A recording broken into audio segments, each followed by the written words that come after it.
Sa pananghalian, eto aming uulamin. Kaya habang nagpapalamig, humanap ng spot na gagamitin. Kailangan ko'y malakas na lagaslas, tubig maipon sa gitna, agos tumaas. Init hindi naiisipin, bahala na ang tubig tumapos ng gawain. Kawayan kong gamit lagi ng bitbit. Ilang litsyon na ang pinagdaanan, sulit na sulit. Katuwang ang kalikasan na hanapan ng paraan upang katawan di na mahirapan. Sa karne baboy ang gagamitin, mahigit 2 kilo, balanse ang laman at taba, belly ang hiling. Bawang unang sangkap, sumunod ang sibuyas. Paminta binudburan sa kahumiram na lasa sa betchin. Paikot pampaalat na asin. Dahon ng sibuyas inilabas kasama ang tanglad, aroma mapalabas. Lagay ng kawayan, inikot pero laman na sobrahan. Maluwag ang kapit, gawan ng paraan. Tanglad at dahon ng sibuyas nagdagdag, saka yung kawayan pinalitan. Nagbawas ng laman upang ang kagustuhang itsura may sakatuparan. Sakto ang salubungan kaya dito na nag-umpisang talian. Pasensya ang kailangan, lahat ng dugtungan dapat mahigpitan. At naglaon, eto ang kinalabasan. Toyo sa panghuling sangkap, mapalabas ang kulay ng balat, dagdag na din ng kaunting alat. Saka dugtong sa kawayan na paikutan. Ilang beses na nagawa kaya may mga natutunan. Inayos ang patungan, agos, ikot, dapat lahat makuha ng isahan. Saka baga pinasilaban upang magpantay-pantay ang pagkakaluto, hindi masunugan. Mga kapitbahay naglabasan, napasilip sa kinalabasan at dito na din iniwan. Mainit ang singaw, samahan pa ng sikat ng araw. Kaya habang nag-iihaw, sinabayan ng tampisaw. At sa kalagitnaan binalikan, mantika ipinahid, kumintab ang balat, kaaya-ayang lantakan. Maaga pa naman kaya ilang minuto ang pinalipas, maluto ng dahan-dahan, well done. Litsyong belly sa ilog, kaya tatawagin ko itong litsyong belog. Mga baby kanayon umaaligid at panay ang sabi pwede na yan tatay. Kaya dito na umahon upang nakasalang bahagyang mapalamigan. Handa ng lamesa at sa ilog kami magtatanghalian. Gutom na ho ito mga baby kanayon, hindi na kayo tayo, luto check muna tayo. Wow!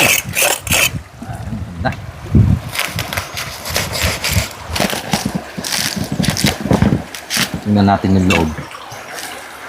Yan po. I want the crispy. Saglit, ito na. Toss it down. Saan tayo? Maybe I float away. It will not. Okay, let's pray. Dear Jesus, thank you for this blessing. Palain po ito in Jesus' name. Amen. Sausawan po natin. Toyo, kalamansi. Hindi ko nilagyan ng sili kasi sasawsaw din sila. Dito lang po sa gilid. I want the crispy. Ang sarap. Ang lasa. Can we? Ito yung crispy. Mainit. Hawak mo. Ang init. Ang init. Parang sarap. Ang lasa. What can you say, anak? Tangka. Ano? Panalo, lutong.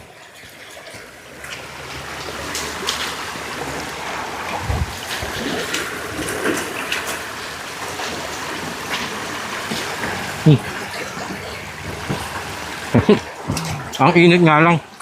May mga kasamahan nyo si Ate Kanayon dito sa mga nakilala nyong kaibigan. Hahatiin ko naman ito isa.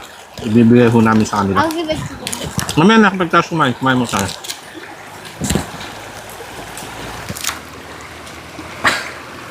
Yan yun po yung balat. Takin na yun. Oo. Ang gano'n mo. Ang lutong. Give her some. Give her some. Kati ka na si Angel, Avery. Yun na yung pinapak, oh.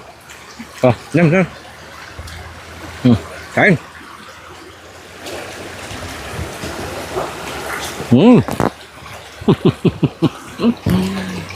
Sumisinyas na po si Mrs. Gutom na din daw siya. Gusto niya tumikim. Kaya pababa ko na po yung camera. Thank you so much po mga kanayon. Success yung ating litsyong belly sa ilog. Cheers! Cheers! Sarap. Init. Ingat. Nga, big bite. Bite. Sarap. Big bite. Malon na. Mm. อร่อยไหม